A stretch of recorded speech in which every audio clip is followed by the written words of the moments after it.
Suruh pindah jalan sana, pusing sana, pusing sini, turun tangga, naik eskalator, kena naik tangga biasa pula. So sangat-sangat mencabar. Kalau boleh tolonglah bawa Alora Pants sekali dengan sok. Dan baru ni, Alhamdulillah kita pergi umrah musim sejuk.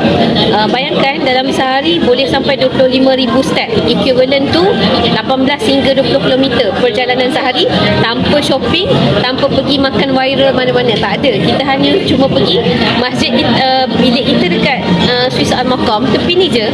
Dari Clock Tower turun bawah terus sampai dataran. Tapi masuk dalam tu banyak lagi perjalanan.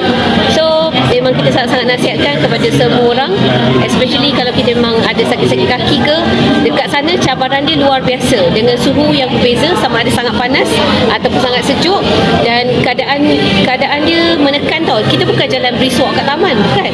Ni dengan orang tolak, orang tarik, orang suruh ke tepi, orang suruh pindah jalan sana, pusing sini, turun tangga, naik eskalator, kena naik tangga biasa pula. So sangat-sangat mencabar. Kalau boleh tolonglah bawa Alora Pants sekali dengan socks, doublekan. Lepas tu kalau boleh pakai Alora Top supaya boleh cover badan kita. Kita lena tidur, sleep, bangun pagi terus segar pergi masjid awal, sihat macam biasa.